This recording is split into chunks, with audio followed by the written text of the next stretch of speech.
Hola, en el día de hoy estaremos presentando nuestra cartografía sobre las problemáticas más relevantes en el país de Venezuela. Mi grupo está conformado por Santiago Almanza, Yaritza Cárdenas, Katy Pérez, Jainiri García y mi persona, Carla Mercado. A continuación presentamos nuestra cartografía en la cual están mencionados los estados de mayor relevancia en las problemáticas investigadas. El estado Guárico en Venezuela en la época precolombina fue habitada por algunos indígenas. En 1530 fue la colonización española. La fundación de San Felipe, que es el pueblo fundado por los indios, fue en 1729. La Guerra de la Independencia, que fue entre 1810 y 1823, fue en este estado, donde se incluyó la batalla de San Felipe en 1814. La creación de este estado fue en 1900, creado a partir de la división del estado Carabobo. En el siglo XX experimentó un gran avance económico gracias a la agricultura, la ganadería y la minería.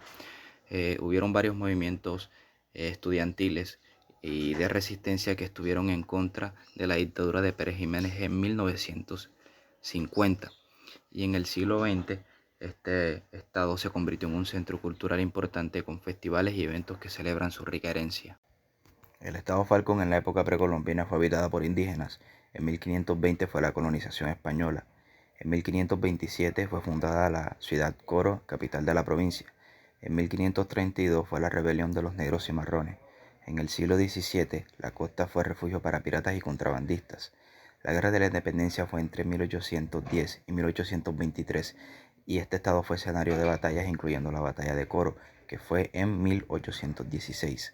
La batalla de Buchivacoa en 1821 fue en este estado donde Bolívar derrotó las fuerzas realistas en esta batalla. La creación del estado fue en 1872 a causa de la división del estado de Zulia. En el siglo XX hubo un gran desarrollo de petróleo por la explotación petrolera. Hubieron varios movimientos en contra de la dictadura de Pérez Jiménez en 1950 por algunos estudiantes y tuvo un gran desarrollo cultural en el siglo XX. El estado de Trujillo fue habitado en la época precolombina por indígenas. En 1550 fue su colonización con la llegada de los españoles. En 1557 la ciudad de Trujillo fue fundada como pueblo de indios. En los años 1600 fue la rebelión de los negros cimarrones contra los españoles. Hubo un terremoto en el año 1641 que devastó la región. La Guerra de la Independencia fue entre 1810 y 1823. Este estado fue un escenario de batalla incluyendo la batalla de Niquitao, que se realizó en 1813. La creación del estado de Trujillo fue gracias a la división del estado Mérida en 1899. Tuvo un gran desarrollo agrícola en el siglo XX. El movimiento estudiantil fue en 1828 que sirvió como resistencia a la dictadura de Pérez Jiménez en 1950 y tuvo un gran desarrollo cultural que con este se celebran festividades y eventos gracias a la rica herencia que tiene este estado. El estado de Mérida fue habitado por indígenas en la época precolombina. Su fundación fue en 1558, la colonización española fue en 1560 y en los años 1600 fue la rebelión de los esclavos africanos contra los españoles. Hubo un terremoto en 1812 que devastó la región. La Guerra de la Independencia duró entre 1810 y 1823. Este estado fue escenario de batalla en 1813 en la Batalla de la Grita. En 1810 fue la creación de la Universidad de los Andes fundada en el estado de Mérida, que con el tiempo se convirtió en la mejor del país. El desarrollo agrícola tuvo un gran auge económico gracias a la agricultura y la ganadería en el siglo XX. Hubieron algunos movimientos de resistencia en contra de la dictadura de Pérez Jiménez, como movimientos estudiantiles en 1828 y el bastión de resistencia contra la dictadura en 1950. Tuvo un gran desarrollo cultural y se convirtió en un centro cultural importante de festivales y eventos que celebran su rica herencia. El estado de Apure en Venezuela fue habitado en la época precolombina por indígenas. Su colonización fue en 1531. En 1788 fue creada la ciudad San Fernando de Apure. Durante la Guerra de la Independencia, Apure fue escenario de varias batallas, entre ellas la batalla de Rastro de la Cruz, donde Bolívar derrotó a las fuerzas realistas. En el siglo XIX y en el siglo XX aumentó un auge ganadero y también un desarrollo petrolero. La región también fue centro de movimientos estudiantiles y de resistencia contra la dictadura de Pérez Jiménez y finalmente se convirtió en un importante centro cultural, celebrando su rica herencia a través de festivales y eventos. El estado Barinas en Venezuela posee una historia rica y diversa que comienza en la época prehispánica con la presencia de indígenas. La llegada de los españoles fue en 1531, marcó un inicio de colonización seguida de la fundación de la ciudad en 1576 y la creación de la provincia en 1786. Durante la lucha de la independencia, Barinas fue testigo de importantes batallas incluyendo la Santa Inés en 1818. Tras la creación del Estado en 1824, la región experimentó un auge ganadero en el siglo XIX y un desarrollo agrícola y ganadero en el siglo XX. Además, Barinas jugó un papel clave en la resistencia contra la dictadura de Pérez Jiménez en 1950, consolidándose como un importante centro cultural y económico en la actualidad. La historia del estado Lara en Venezuela remonta a la época prehispánica con la presencia de indígenas como los cuicas y los tacaracas. La colonización española fue en 1840, sentó las bases para la fundación del Barquisimeto en 1552. Lara fue escenario de batallas claves como la lucha de la independencia, incluyendo Carabobo en 1821. La región experimentó un auge agrícola y ganadero en el siglo XIX y se convirtió en un centro industrial y cultural en el siglo XX. Su papel en la resistencia contra la dictadura de Pérez Jiménez en 1950 lo consolidó como un importante centro económico y cultural de Venezuela. En el estado de Táchira, en el año 1878, se presentaron las primeras explotaciones de petróleo por un grupo de hacendados de la zona que no contaban con ninguna experiencia con respecto al tema. Esto se daba por la facilitación que otorgó el gobierno venezolano a los extranjeros para que vinieran a desarrollar lo que era la explotación petrolera en el país, y que estas empresas contaban con un gran capital y una gran tecnología que facilitaba la explotación masiva de este recurso, y que dejó como consecuencia que este país dejara de ser agrícola en la colonia y dejara de ser el principal productor de este mineral a nivel mundial, dejando así una gran secuela en los ingresos del país. En el Palacio de Miraflores, el 23 de enero de 1858, la Alianza Cívico-Militar logró derrotar al dictador Marco Pérez Jiménez, lo que marcó un fin en una era de regímenes autoritarios en Venezuela. El descontento que generaba esto y la falta de legitimidad del gobierno debido a los grandes fraudes que se presentaban en las elecciones llevaron a que el pueblo hiciera una huelga general y un pronunciamiento en contra de la dictadura que se estaba presentando en el país. Este evento sentó unas bases para el inicio de los gobiernos democráticos, o por lo menos eso se suponía, con elecciones libres y una sucesión pacífica. Asimismo como el surgimiento del bipartidismo, la denominada por Acción Democrática y COPEI, y la exclusión de los partidos de izquierda del juego democrático. Luego de la caída de Pérez Jiménez, se abrió un camino hacia una nueva era de democracia y participación política en Venezuela, marcando un hito significativo en la historia del país. En el año 1978, el 1 de enero, se realiza la nacionalización del petróleo en Venezuela. Luego de que Venezuela empezara a nacionalizar lo que era su industria petrolera, bajo el gobierno de Carlos Andrés Pérez, marcó un hito significativo en la historia del país. Esto debido a que Venezuela ingresó a la OPEP, que es la Organización de Países Exportadores de Petróleo, y empezó a controlar precios y una mayor influencia en el mercado mundial. También hacía un gran reconocimiento del valor estratégico del petróleo, lo que más adelante tuvo grandes consecuencias para el país, puesto que la propiedad y el control absoluto del Estado venezolano sobre la industria era enorme, y había un establecimiento constitucional de la propiedad estatal exclusiva, es decir, que el gobierno venezolano era el total propietario del petróleo que se estaba exportando en ese país. Entonces, después de esto, fortaleció la economía del país, empezaron a descontrolar el recurso principal que estaba dando ingresos a esta nación y empezó a incrementar la influencia del mercado mundial. El 18 de febrero de 1983 se denominó el Viernes Negro para Venezuela, puesto que marcó un punto de inflexión en la economía del país, luego de que el presidente Luis Herrera Campín anunciara medidas económicas especiales para enfrentar la crisis que estaba presentando, incluyendo así la devaluación del bolívar en frente del dólar, la imposición de un régimen de control de cambio y un plan de recortes fiscales.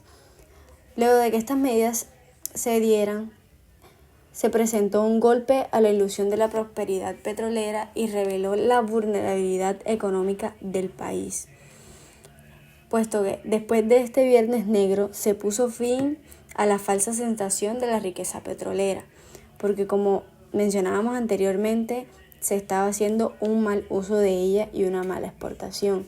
Se estaba sacando en exceso y estaba dejando a Venezuela en una crisis económica.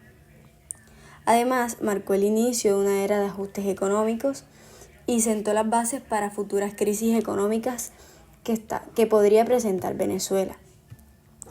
La devaluación del bolívar y el control de cambio limitó la capacidad de importación y afectó la economía de esta nación. Los recortes fiscales a su vez impactaron en la inversión pública y social. Y fue así como el Viernes Negro hizo un punto de quiebre en la historia económica de Venezuela, revelando la necesidad de diversificar la economía y gestionar responsablemente los recursos petroleros. Otro hecho importante fue el Caracazo, que ocurrió el 27 de febrero de 1989.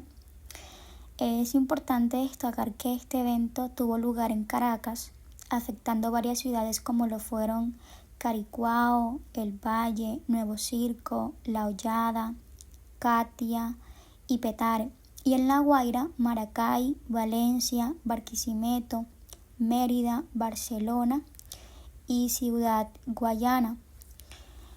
El detonante principal fue el aumento del 30% de los precios de la gasolina y las tarifas del transporte público.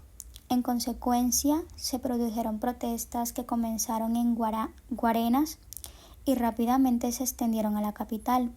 Como resultado, las pérdidas humanas fueron significativas, con cifras oficiales que reportaron 276 fallecidos, aunque algunas fuentes no oficiales mencionan que fueron más de 3.000 muertos.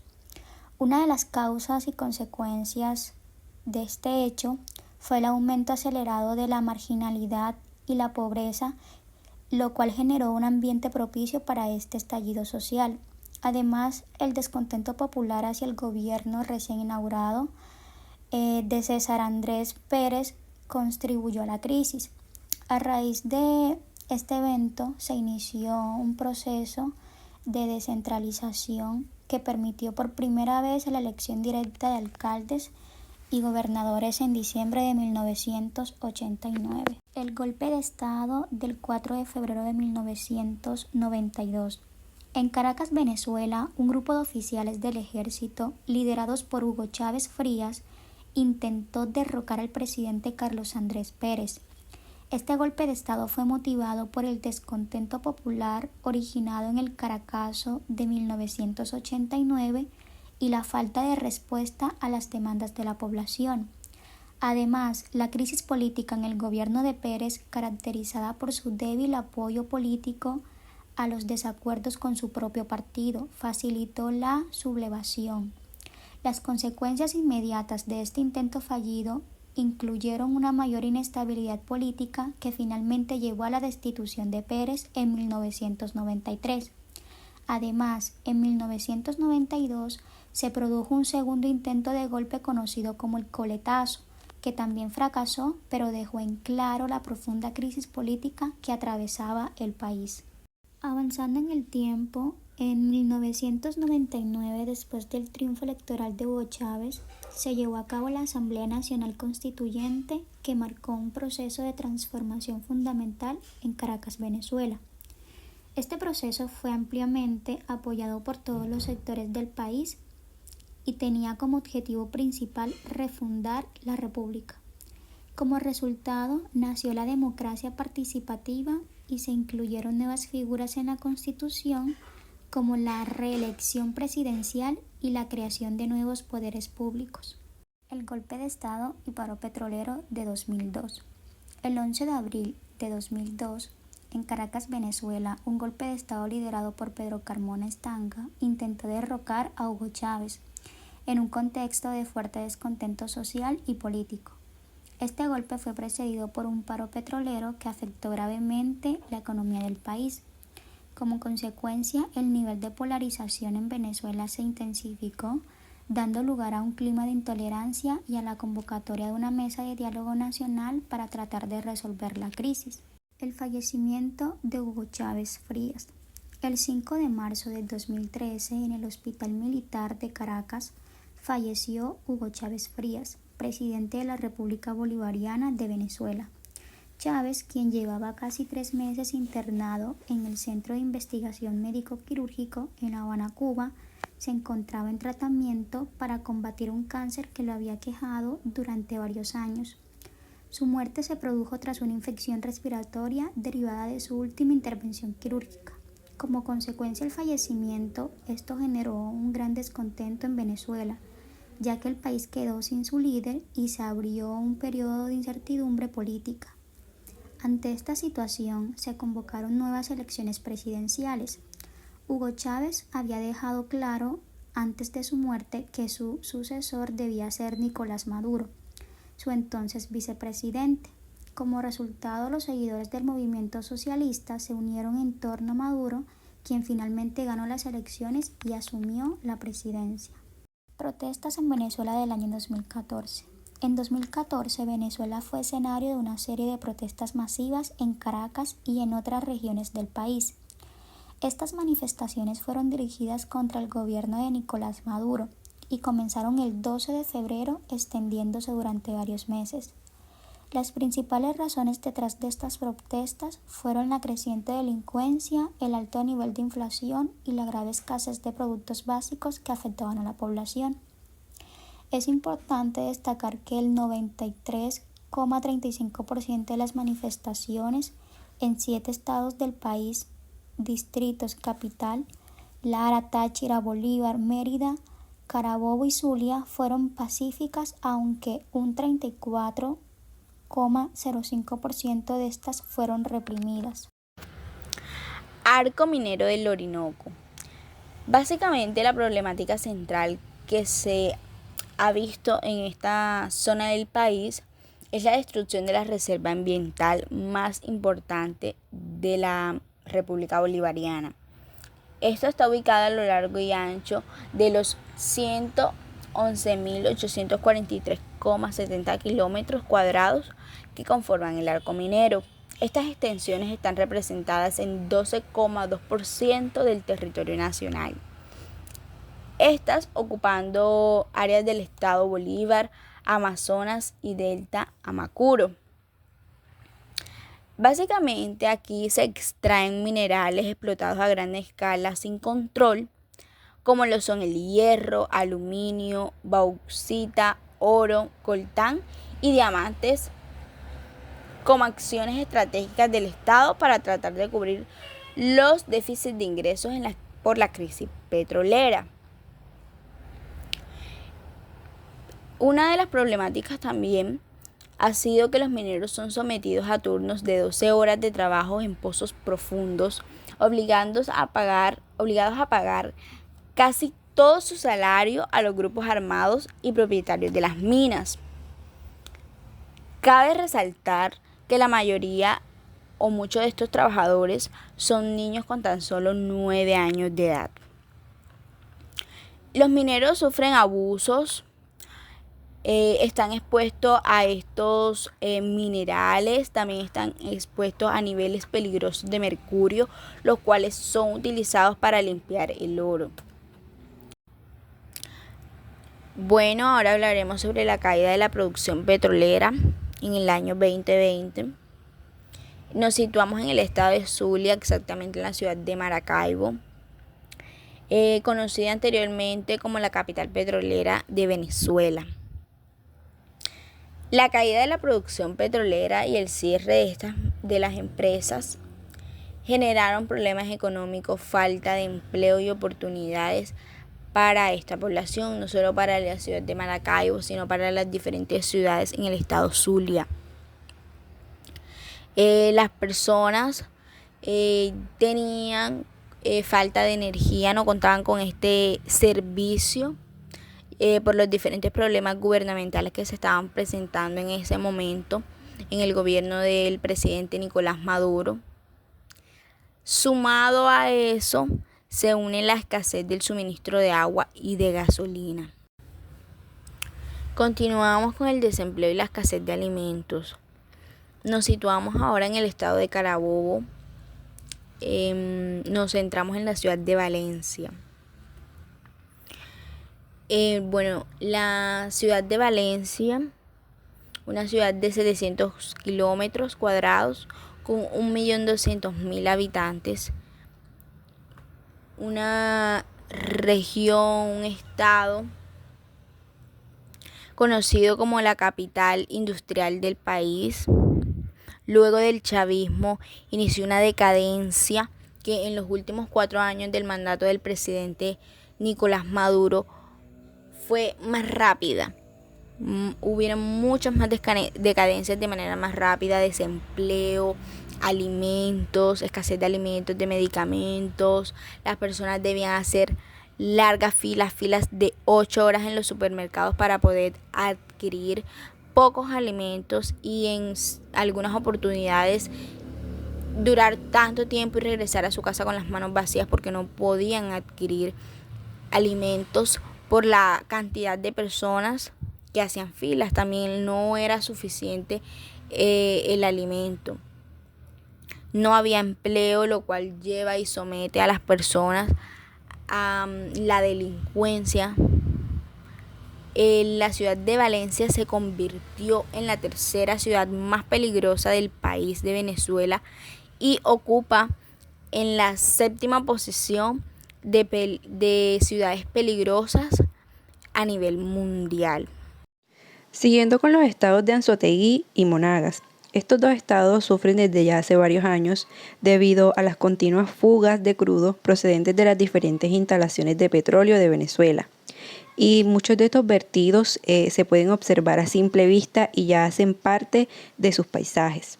Trabajadores de estas instalaciones reconocen la poca eficiencia que tiene la empresa estatal para llevar a cabo los debidos planes de recolección y saneamiento.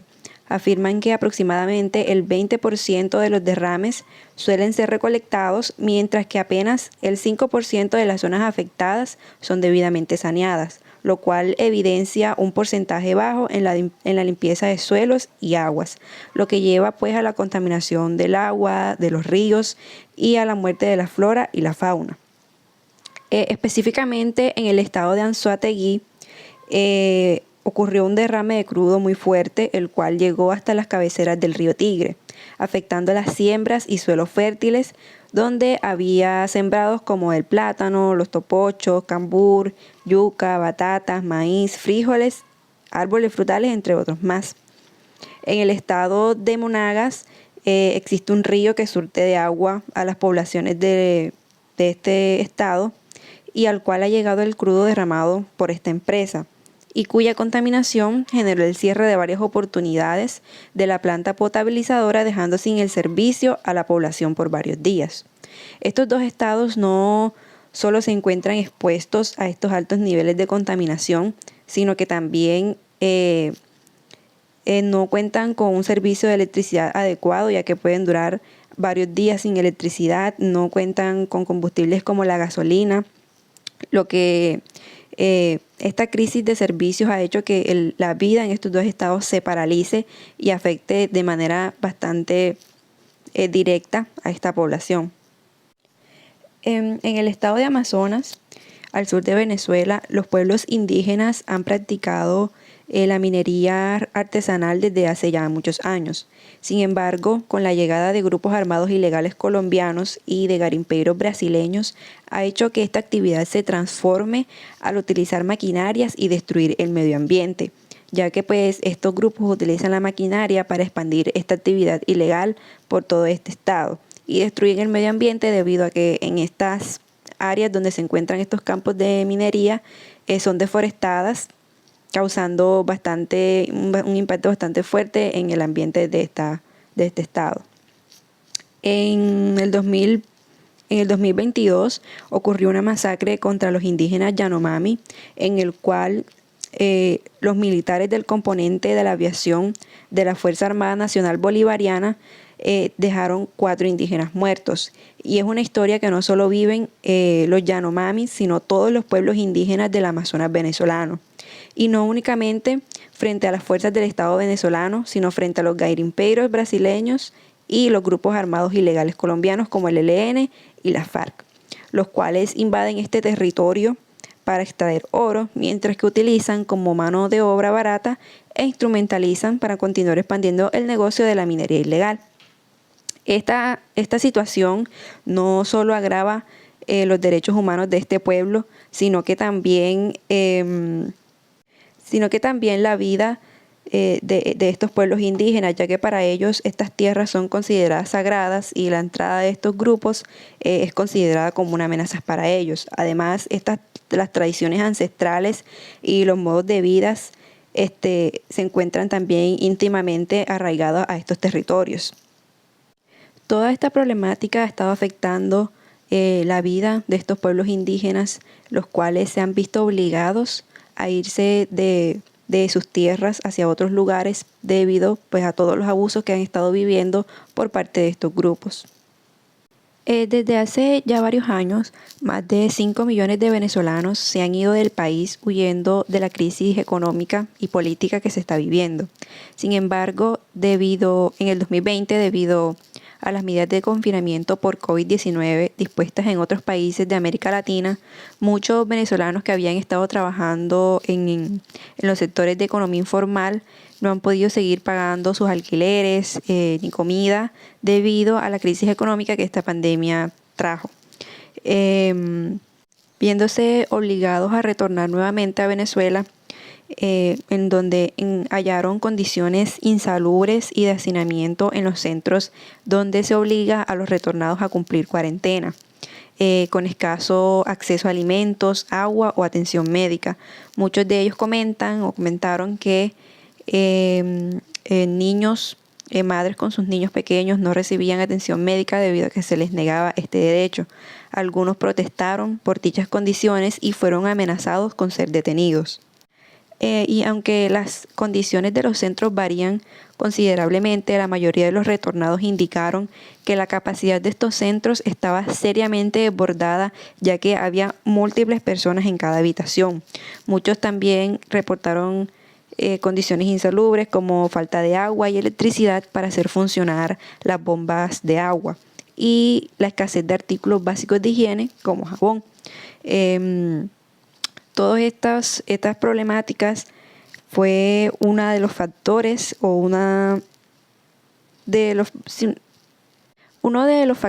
que influyó para la propagación de este virus, debido a que no se cumplían con las medidas de distanciamiento que estaban establecidas.